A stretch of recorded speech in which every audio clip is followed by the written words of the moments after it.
आप सभी को जय मसीह की। आज हम सच्चे ईश्वर के विषय में चर्चा करने वाले हैं। जब दुनिया में इतने सारे देवी देवता, ईश्वर, अल्लाह और भगवान हैं, तो कौन सा सच्चा ईश्वर है जिसकी हम आराधना कर सकते हैं, जिसके साथ संगति कर सकते हैं और जिसके द्वारा हमारा परिवार कुशल मंगल और आनंदित रह सकता है, साथ ही अंत में सही स्वर्ग में जा सकते हैं। कई लोग कहते हैं कि सबका मालिक एक है, लेकिन कुछ लोग यह भी मानते हैं कि सभी देवी देवता एक ही हैं और सभी की पूजा करनी चाहिए। परंतु वेदों के अनुसार परमात्मा न तो भगवान है, न देवी देवता, न ब्रह्मा, न विष्णु और न ही महेश हैं। परम प्रधान परमात्मा न तो अग्नि, न वायु, न जल और न ही आकाश है, वह निराकार है। ईश्वर न तो दुर्गा है, न राम, न कृष्ण और न ही बुद्ध। ईश्वर इतना विशाल है कि पूरा आकाश गंगा, पूरा यूनिवर्स उसमें समाया है और उसका अंश सभी में व्याप्त है। परमेश्वर कभी किसी से शादी नहीं कर सकता, क्योंकि उसके तुल्य कोई नहीं है और ना ही कभी होगा। इसलिए हिंदू धर्म के अनुसार सृष्टि की पूजा करना पाप है, मगर फिर भी कुछ लोग आडंबरों के द्वारा सृष्टि की पूजा करते हैं। अपनी इच्छा और लोगों की देखा देखी के चलते अपने अंतरात्मा की संतुष्टि के लिए ऐसा करते हैं। क्या सब ईश्वर एक है? यदि आप अपने सवालों का उत्तर नहीं ढूंढ पाए तो निराश ना हो। यदि आप परेशानियों से घिरे हैं और नहीं जानते कि किस ईश्वर से प्रार्थना की जाए, सच्चा ईश्वर कौन है, तो निराश ना हो।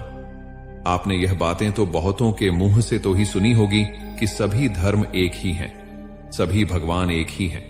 किसी भी धर्म के भगवान को मान लो, सब एक ही है।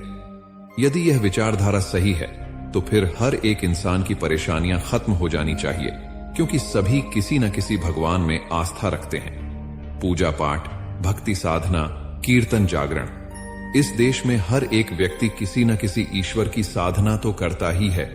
और इस देश में तो 333 करोड़ देवी देवता हैं और हमारे देश के लोग इनमें से किसी न किसी पर आस्था तो रखते ही हैं, और कुछ तो डर के कारण भगवान की पूजा पाठ करते हैं कि कहीं इनका प्रकोप उन पर भड़ न उठे। इंसान और ईश्वर का रिश्ता, क्या इंसान और भगवान का रिश्ता बस लेने देने तक का ही है कि हम उसकी भक्ति साधना करेंगे और वह हमारी रक्षा करेगा, हमें आशीर्वाद देगा, बिगड़े काम बनाएगा?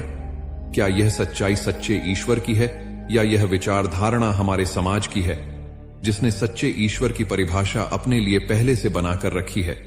जरा सोचिए इस बात को।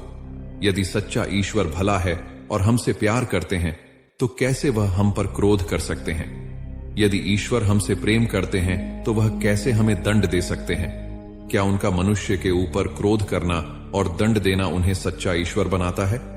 या फिर उस सच्चे ईश्वर से अभी तक हमारा आमना सामना हुआ ही नहीं, क्योंकि हमने सच्चे ईश्वर को कभी सुनने की कोशिश ही नहीं की? ईश्वर का सत्य क्या है?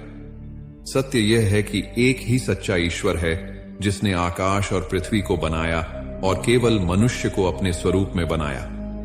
जी हां, ईश्वर हमसे प्रेम करते हैं और केवल मनुष्य को ही उसने अपने स्वरूप में रचा है। इसलिए हमारा स्वभाव जानवरों, पक्षियों, पेड़ पौधों जैसा नहीं है, क्योंकि हम परमेश्वर के स्वरूप में रचे गए हैं। ईश्वर भला है और करुणामय है, और जितने उसको खोजते हैं वह उसे पाते हैं। जी हां, वह आपसे प्रेम करता है और लेने देने से कहीं अधिक आपके साथ एक रिश्ता चाहता है। आप सोच रहे होंगे कि यदि ईश्वर हमसे प्रेम करता है और मनुष्य के साथ रिश्ता चाहता है, तो हमारे जीवन में दुख, तकलीफ, परेशानियां, हादसे क्यों होते हैं? अच्छे लोगों के साथ बुरा क्यों होता है? पर सच तो यह है कि इन सब बुराइयों के पीछे ईश्वर नहीं, बल्कि शैतान है, पाप है, जो किसी का भी भला नहीं चाहता, जो आपकी आशीष को चुराता है, घात करता है, हत्या करता है। आप सोच रहे होंगे कि यदि यह सब आपके विरोध में कार्य कर रहे हैं, तो फिर इतने सारे ईश्वरों में से किस ईश्वर की मदद मांगी जाए, किस ईश्वर से प्रार्थना की जाए जो आपको बचा सकता है, आपकी रक्षा कर सकता है, आपके बिगड़े काम बना सकता है, आपकी समस्या का हल कर सकता है? वह ईश्वर यीशु मसीह है, क्योंकि केवल यही वह नाम है जो उद्धार के लिए दिया गया है। किसी दूसरे के द्वारा उद्धार नहीं, क्योंकि स्वर्ग के नीचे मनुष्य में और कोई दूसरा नाम नहीं दिया गया जिसके द्वारा हम उद्धार पा सकते हैं। ऐसा लिखा है बाइबल की प्रेरितों के काम 4:12 में, यशायाह के 33:5 में ऐसा लिखा है कि परंतु वह हमारे ही अपराधों के कारण घायल किया गया, वह हमारे अधर्म के कामों के कारण कुचला गया, हमारी शांति के लिए उस पर ताड़ना पड़ी कि उसके कोड़े खाने से हम लोग चंगे हो जाए। यीशु ही वह सच्चा ईश्वर है जिसने क्रूस पर मरकर अपना लहू बहाकर तीसरे दिन मुर्दों में से जीवित होकर आपको पाप, मृत्यु और शैतान के माया जाल से मूल्य चुकाकर छोड़ा लिया है। भला आप खुद सोचिए, ऐसा कौन सा ईश्वर है जिसने आपको परेशानियों से छुड़ाने के लिए, आपके दुख तकलीफ को खत्म करने के लिए, आपके पापों के लिए अपनी जान देकर कीमत चुकाई हो।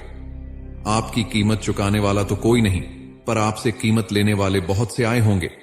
केवल यीशु मसीह ही हैं जिसने क्रूस पर मरकर अपने प्रेम को हमारे लिए प्रकट किया। यीशु को आप एक बार परख के देखे कि वह कितना भला है। आप खुद जानेंगे सत्य को, और सत्य आपको आजाद करेगा। प्रिय स्वर्गीय पिता, मैं आपकी स्तुति करता हूं और आपको सारा महिमान देता हूं। मैं आपको एक और दिन के उपहार के लिए धन्यवाद करता हूं, जिसमें मैं आपके प्रेम और भलाई का अनुभव कर सकता हूं। मैं अपने जीवन की सभी आशीर्वादों के लिए आपका धन्यवाद करना चाहता हूं। आज का दिन मैं आपके हाथों में सौंपता हूं।